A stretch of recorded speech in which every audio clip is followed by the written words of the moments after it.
Alam mo si Speaker Cayetano ay kaibigan ko ito pero well, sa ganitong sitwasyon ay malaya naman tayong makapaghahayag ng ating pong mga nararamdaman at saka hindi magandang epekto ng kailang ginagawa. Kung sa patingin nila tama ang kailang ginawa, pero hindi lahat ng Pilipino ay natutuwa at higit sa lahat ay talaga naman may karapatan ng kahit sino na basahin ang sitwasyon. Okay?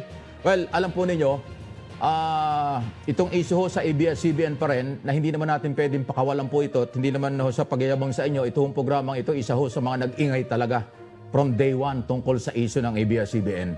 Kaya hindi ko pwede basta bibitawan ito. Una-una, yan po ay bahagi ng ating demokrasya at bahagi rin po ng ating pagtutok sa lahat ng issue nasa gobyerno at pribadong sektor, especially kung nakataya ang kapakanan at karapatan ng mga mamamayan.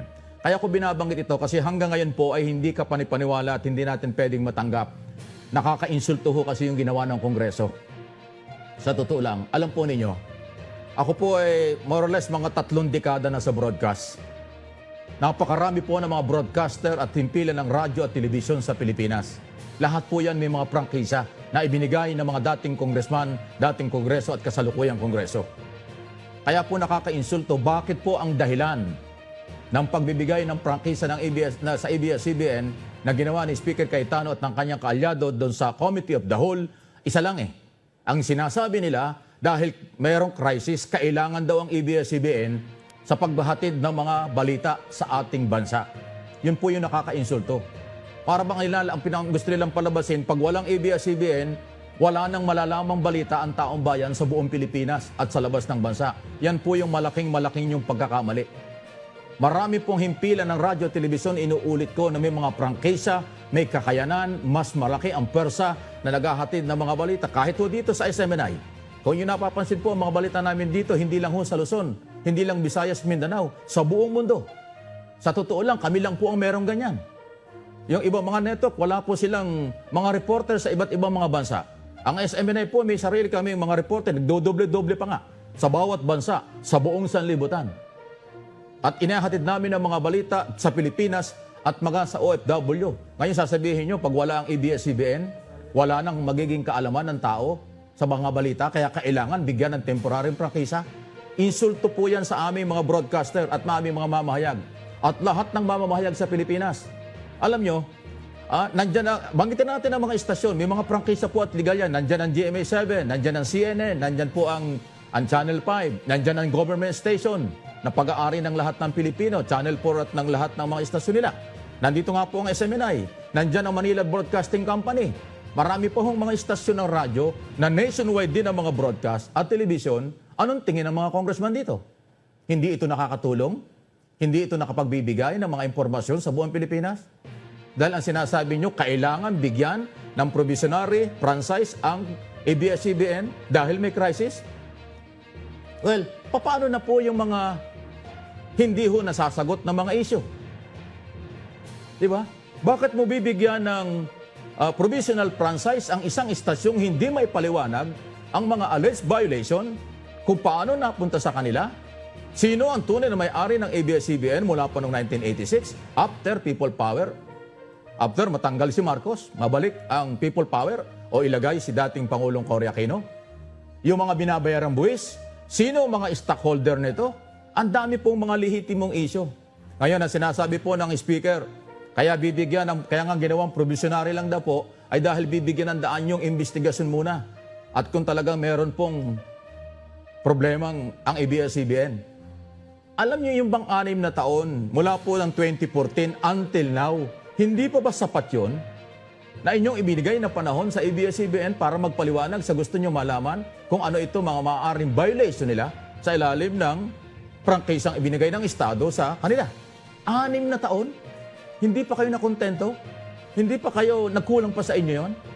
Ngayon, bibigyan nyo ng 6 na buwan na prangkisa para daw bigyan ng pagkakataon ang continuous na investigasyon? Ay paano kung napatunayan nyo na may mga violation? Ano nang mangyayari doon sa prangkisang ibinigay nyo? Kung may violation, pinayagan nyo mag-broadcast? Aba, hindi po maganda yan. Maliwanag na maliwanag po na nagiging one-sided ang ating ilang mga kongresista at mga senador. Kasi mga senador kasama na rito. Dahil meron din silang pinirmahan doon ng 13 mga senador. Provisionary franchise din ho ang gusto nila. Majority ng mga senador pumapabor na rin. So kayo mga congressman ng mga senador, pasintabi na po sa inyo, kayo po ay kinatawan ng bayan, ng taong bayan. Hindi ibig sabihin ng lahat ng sinasabi nyo gusto ng inyong mga kinakatawan. Nagkonsulta ba kayo sa taong bayan, sa inyong mga distrito, na ganyan ang inyong pananaw?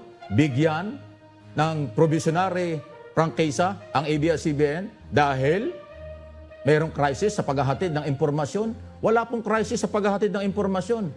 Kahit wala sila makakarating sa taong bayan ang mga nangyayari. Katulad ng sinabi ko, napakarami pong mga network. Hindi lang po mga broadcaster. Marami pong samahan ng mga mamahayag. Nandyan ang National Press Club. Nandyan po yung grupo namin ng Liga ng mga Broadcaster sa Pilipinas. Nandyan po ang mga samahan ng mga sumusulat ng mga balita sa mga pahayagan. Halos nationwide lahat yan. Ano sinasabi niyo na ABS-CBN lang nakakapaghatid ng impormasyon sa kasulok-sulukan ng bansa? Kaya kailangan bigyan ng temporary prangkisa kahit na merong unsolved case. Tulad ng mga pagdududa kung sino ang may-ari nito, Pilipino ba o Amerikano ito. Di ba? Mr. Speaker, kaibigan kita, Mr. Alan Peter Cayetano, ano hong nangyayari sa buhay mo? Araw-araw nag-iibang statement mo. Nung isang araw, sabi mo, dadaan sa butas ng karayom. Aba, after 24 hours, dumaan sa butas ng banga eh. Dumaan sa butas ng drum eh. Nasaan yung karayom na sinasabi mo? Ha? Nagtatanong lang, kilala kita ng personal, Mr. Speaker, pero huwag mong insultuhin ang katulad kong broadcaster sa matagal ng panahon. Pinaninindigan po namin ang aming responsibilidad dahil binigyan nyo kami ng prangkisa. Katulad po ng SMNI. Meron kaming 25 years franchise. Ibinigay po ninyo yan, kaya ginagawa namin ang trabaho. Ngayon, binigyan nyo kami ng prangkisa. Sasabi, ang dating parang hindi kami nakakatulong dahil ABS-CBN lang ang kilala nyo. Anong meron dyan? Something wrong, Mr. Speaker. Naalala ko tuloy sinasabi ni Jason Sa, magkaano ang usapan ito? Nabasa ba niyo sinabi ni Jason Sa? Magkaano, Mr. Cayetano? Wow! Siya ang sabi no, sinasabi ko lang sa inyo. Marami pong nagdududa ng ganon. Mga kongresista at mga senador, huwag kayong masyadong pahalata. Ang programa ng Pangulong Duterte from day 1, 2016, pagbabago, laban sa korupsyon. Nasaan ka na ngayon? Sumasama pa ba kayo sa kampanya ng Pangulo? Kasama pa ba kayo sa laban sa korupsyon? Kasama pa ba kayo sa tunay na pagbabago na gusto ni Pangulong Duterte dahil ang gusto ng taong bayan? Tinatanong ko lang po yan. Kasi habang papalapit po ang panahon, tumatakbo ang panahon, parang naiiba na ang landas ng mga iba na kunwari kayo'y kasama from day 1. Bakit po ngayon iba na? Pagbabago ba yun na meron kayong kinikilingan? Pagbabago ba yan na iisang istasyon ng inyong tinitingnan? Pagbabago ba yan na taliwas sa gusto ng Pangulo? Sa atin hong lipunan na tayo po'y umunlad at magkaisa? Bakit po ganon? Mr. Speaker, katanungan lang po ito. Pakisagot po nito. Huwag kayong mamili ng network, huwag kayong mamili ng istasyon. Nagbigay kayo ng prangkisa sa maraming network sa Pilipinas. Bakit kayo merong kinikilingan? Bakit kayo merong masyadong nilalapitan? Anong meron dyan? Inuulit ko ang tanong. Anong meron dyan? Ha? Anong utang na loob meron kayo sa kanila? Ano namang obligasyon ninyo sa kanila? Bakit kayo parang takot na takot sa ABS-CBN? Mga mambabatas. Alam nyo, ito yung nakakalungkot talagang minadali Alam nyo kasi, June 5, recess na ho ang Kongreso. Alam nila, pag nag-recess ang Kongreso, babalik sila sa July 26. Today, yun po yung SONA, State of the Nation Address ng Pangulo. After SONA, ang i-discuss na po dyan, yung proposed budget ng Malacanang for 2021. So wala na ho talagang pag-uusapang iba kung hindi budget. So kaya nila minamadali ito ngayon, binigyan ng provisionary franchise ang ABS-CBN, ngayong sila may panahon pa. Isiningit nila sa totoo lang.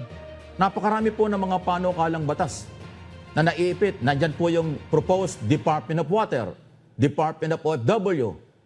Apat po yung mga departamentong gustong buuin dyan na bago O hindi nyo ginagalaw. Ganun bang kahalaga ang panukalang batas? Na para sa ABS-CBN, ipinal nyo ang proposed bill ng alas 2:25 ng hapon bago dumating ang alas 6 ng gabi, tapos na sa second reading. Samantalang napakarami pong mga nakapending na mga panukalang batas doon sa index ng Kongreso na ipinal ng iba-ibang mga congressman, hindi nyo ginagalaw.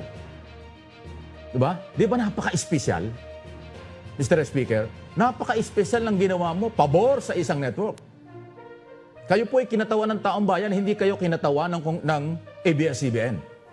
Kayo po ay kinatawan ng bawat distrito sa buong Pilipinas, hindi kinatawan ng isang network. Ang tanong ulit, bakit ba kayo takot na takot? Ito ba in aid of legislation? Ito ba ay in aid of re-election? Dahil malapit na ho ang 2022.